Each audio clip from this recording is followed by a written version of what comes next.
Welcome back to my YouTube channel. എൻ്റെ പേര് ദിവ്യ. ഇന്ന് നമ്മൾ റിവ്യൂ ചെയ്യാൻ പോകുന്ന പുസ്തകം മഞ്ജു വാര്യറിൻ്റെ സല്ലാപം. മഞ്ജു വാര്യർ ഒരു ബുക്കൊക്കെ എഴുതിയിട്ടുണ്ടെന്ന് എനിക്കറിയില്ലായിരുന്നു കേട്ടോ. ഞാൻ ലൈബ്രറിയിൽ ഇങ്ങനെ ഇടയ്ക്ക് എൻ്റെ സ്ഥിരം റീഡിങ് മറ്റേ റുട്ടീനൊക്കെ ബ്രേക്ക് ചെയ്യാൻ വേണ്ടിയിട്ട് കഥ നോവലൊന്നും അല്ലാത്ത ഇങ്ങനത്തെ പുസ്തകങ്ങൾ പോയിട്ട് വായിക്കും. അതായത് വെറുതെ ചുമ്മാ അനുഭവക്കുറിപ്പ്, വെറുതെ സിനിമ ആളുകളുടെയൊക്കെ ഇതുപോലെ അനുഭവങ്ങൾ, അങ്ങനത്തെ ലൈറ്റ് പുസ്തകങ്ങളുണ്ടാവും. അതിനകത്തുനിന്ന് പ്രത്യേകിച്ച് വലിയ ഡീപ്പ് തിങ്കിങ്ങിനൊന്നും എനിക്ക് കിട്ടാറില്ല. അങ്ങനെ ഡീപ്പ് റീഡിങ്ങും ഒന്നുമല്ല. അങ്ങനെ ഞാൻ വായിച്ച ഒരു പുസ്തകമാണ് സല്ലാപം. ലൈബ്രറി ഇരുന്ന് വായിച്ചതാണ്. പക്ഷേ ഞാനൊരു വെറുതെ വായിച്ചൊരു പുസ്തകം എന്ന് വെച്ചിട്ട് ബുക്ക് റിവ്യൂ ചെയ്യാത്ത ഒത്തിരി പുസ്തകങ്ങളുണ്ട്. ആക്ച്വലി ഞാൻ വായിക്കുന്ന എല്ലാം ഒന്നും റിവ്യൂ ചെയ്യാറില്ല. നമുക്കൊരു ബുക്ക് വായിച്ച് കഴിയുമ്പോൾ അത് റിവ്യൂ ചെയ്യണമെന്ന് തോന്നിപ്പിക്കുന്ന എന്തെങ്കിലുമൊക്കെ ഫാക്ടേഴ്സ് ഉണ്ടാവും. അങ്ങനെ എന്തെങ്കിലും എനിക്ക് തോന്നിയാലേ ഞാൻ റിവ്യൂ ചെയ്യാറുള്ളൂ സാധാരണ. അങ്ങനെ എനിക്ക് തോന്നിയിട്ടുള്ള കുറച്ച് കാര്യങ്ങൾ ഈ പുസ്തകത്തെക്കുറിച്ച് ഉള്ളത് കൊണ്ടാണ് ഞാനത് റിവ്യൂ എന്ന് തീരുമാനിക്കുന്നത് തന്നെ.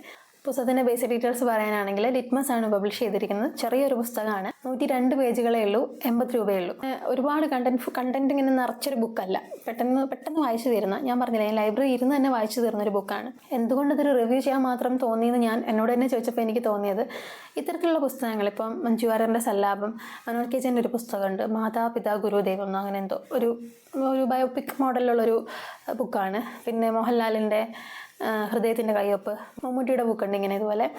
അപ്പോൾ ഇതിനകത്തൊക്കെ എനിക്ക് ഫീൽ ചെയ്തൊരു സംഗതി എന്ന് പറഞ്ഞാൽ, ഇതിപ്പോൾ ഇറങ്ങുന്ന നമ്മുടെ ഈ മെമ്മോയർ പുസ്തകങ്ങളുടെ ഒരു പഴയ ഫോമായിരുന്നു ഇതെന്നാണ് എനിക്ക് മനസ്സിലാവുന്നത്. കാരണം പണ്ട് ഇത് ഇങ്ങനത്തെ സിനിമാ താരങ്ങളോ അല്ലെങ്കിൽ കുറച്ച് എന്തെങ്കിലും രീതിയിൽ പ്രശസ്തിയുള്ള ആൾക്കാരെ എഴുതിക്കൊണ്ടിരുന്ന കാര്യമാണ്.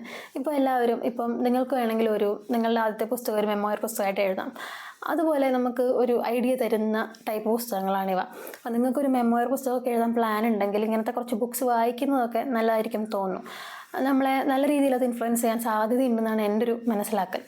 ആൻഡ് ഇതിനകത്തിൽ എനിക്ക് കുറച്ച് ഔട്ട്സ്റ്റാൻഡിംഗ് ആയിട്ട് തോന്നിയ കുറച്ച് കാര്യങ്ങൾ പറയാനാണെങ്കിൽ, പുസ്തകത്തിൻ്റെ കണ്ടന്റ് അല്ലെങ്കിൽ തീം ഇൻവോൾവ് ചെയ്തിരിക്കുന്നത് മഞ്ജു വാര്യറിൻ്റെ ബാല്യം, കൗമാരം, അവരുടെ ഒരു ജീവിതം, അവരുടെ ജീവിതത്തിൻ്റെ എന്താ പറയുക, അവരുടെ ഓരോ ജീവിതത്തിലുള്ള ആളുകൾ, അപ്പോൾ അവരോടൊക്കെയുള്ള ഗ്രാറ്റിറ്റ്യൂഡ്, അങ്ങനത്തെ യൂഷ്വൽ സ്റ്റഫാണ്.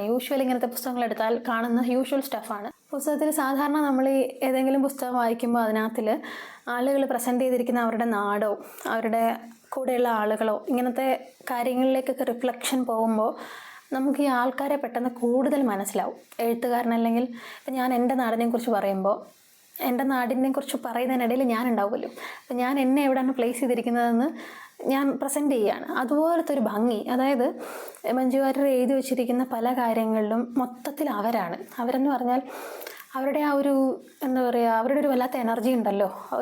എന്തായാലും പറയാൻ എനിക്ക് കറക്റ്റായിട്ട് ആ വാക്ക് കിട്ടണില്ല.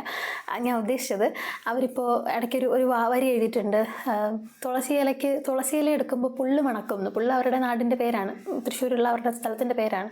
അപ്പോൾ അങ്ങനെ ചെറിയ മണങ്ങളെ വരെ സ്ഥലത്തേക്ക് ബന്ധിപ്പിക്കുന്ന, അല്ലെങ്കിൽ അത്രയും നൊസ്റ്റാൾജിക് ആയിട്ടുള്ള അവരുടെ ഒരു എന്താ പറയുക, വേര് പതിപ്പിച്ച അല്ലെങ്കിൽ കാല് പതിഞ്ഞെന്നൊക്കെ പറയുന്ന പോലെ അത്രയും ഫോക്കസ്ഡ് ആയിട്ടുള്ള, റൂട്ടഡ് ആയിട്ടുള്ള അവരുടെ കണക്ഷൻ, അങ്ങനെയാണെങ്കിൽ പറയാം. അത്രയും കണക്ഷനാണ് നമുക്ക് കാണിച്ചു തരുന്നത്. അവരുടെ ജനിച്ച നാട്, അല്ലെങ്കിൽ അവരുടെ അച്ഛനമ്മ, പ്രിയപ്പെട്ട ഡാൻസ്, അങ്ങനെ പല കാര്യങ്ങളോടുമുള്ള അവരുടെ ഭയങ്കരമായ കണക്റ്റ്, അതിനകത്ത് ഭയങ്കര ഇമ്പോർട്ടൻസ് ഉണ്ടെന്ന് എനിക്ക് തോന്നുന്നു. കാരണം ഞാൻ ഇങ്ങനത്തെ പല പുസ്തകങ്ങൾ വായിച്ചിട്ടുള്ളതിലും എല്ലാവരും എല്ലാത്തിനോടും ഒരുപോലെ കണക്റ്റഡ് ആണെന്ന് എനിക്ക് തോന്നിയിട്ടില്ല. ചില ആളുകൾ അവർക്ക് വളരെ പ്രിയപ്പെട്ടതെന്ന് പറഞ്ഞ് എഴുതിയ പല കാര്യങ്ങൾ വായിക്കുമ്പോഴും ഭാഷയുടെ മാത്രം പ്രത്യേകത കൊണ്ടല്ല, പലപ്പോഴും ഇങ്ങനത്തെ കാര്യങ്ങൾ എഴുതുമ്പോൾ നമ്മുടെ ഉള്ളിലുള്ള ഇൻറ്റൻസിറ്റി ഭാഷയെ എഫക്റ്റ് ചെയ്യുമെന്നാണ് എനിക്ക് തോന്നുന്നത്. നമ്മൾ ഒത്തിരി ഇൻറ്റൻസ് ആയിട്ട് എഴുതുന്ന കാര്യം, നമ്മൾ എത്ര ഭയങ്കരമായി എഴുതാൻ കഴിവുള്ള ആളല്ലെങ്കിലും ആ ഇൻറ്റൻസിറ്റി ഭയങ്കര ആണെങ്കിൽ എഴുത്തിൽ എന്തോ ഒരു സാധനം വരും. ആ ഒരു കണക്റ്റ് വായിക്കുന്ന ആൾക്ക് ഫീൽ ചെയ്യും. അപ്പോൾ അങ്ങനത്തെ ഒരു കണക്റ്റ് നമുക്ക് ഫീൽ ചെയ്യും. ഭയങ്കര ഭാഷയോ അല്ലെങ്കിൽ അങ്ങനത്തെ ഭംഗിയോ ഒന്നും അവകാശപ്പെടാനില്ലാത്തൊരു പുസ്തകമാണ്. പക്ഷേ ആ കണക്റ്റ് ഉണ്ടല്ലോ, അവർക്ക് അവരുടെ റൂട്ട്സിനോടുള്ള കണക്റ്റ്, അത് തന്നെയാണെന്ന് തോന്നുന്നു അവരുടെ ഒരു സക്സസിൻ്റെ, അല്ലെങ്കിൽ എത്ര പോയിട്ട് തിരിച്ചു വന്നാലും അവർക്ക് ഇവിടെ ഒരു സീറ്റ്, മലയാള സിനിമയിൽ ഒരു സീറ്റ് ഉള്ളതിൻ്റെ റീസൺ എന്ന് എനിക്ക് തോന്നുന്നു.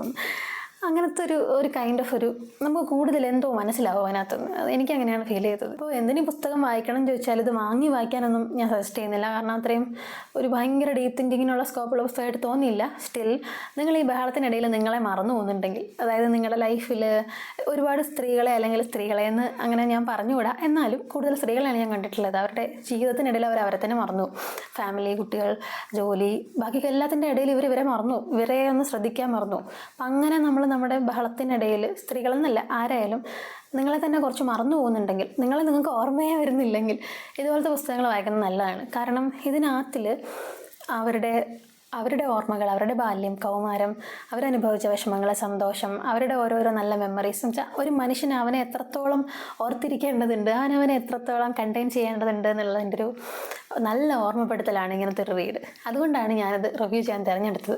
സോ അപ്പോൾ നിങ്ങൾ വായിച്ചിട്ടില്ലെങ്കിൽ ഈസി റീഡാണ്, ഒരു 10-15 മിനിറ്റിൽ ഇത് വായിച്ചു തരും. അത്ര എളുപ്പത്തിൽ വായിച്ചു തരുന്നൊരു പുസ്തകമാണ്. പിന്നെ ബുക്കിൽ കുറച്ച് രസമുള്ള ഏരിയാസ്, അവരുടെ ക്യാരക്ടേഴ്സിനെ കുറിച്ചൊക്കെ ചുമ്മാ 1-2 വരിയിൽ എഴുതിയിട്ടുണ്ട്. പക്ഷേ ഭയങ്കര പവർഫുള്ളായിട്ട് നമുക്ക് വായിക്കുമ്പോൾ ഫീൽ ചെയ്യും. ഞാനത് സ്ക്രീനിൽ കാണിച്ചു തരാം. ഞാൻ എടുത്ത പേജിൻ്റെ ഒരു ഫോട്ടോ ഞാൻ എടുത്തിട്ടുണ്ട്.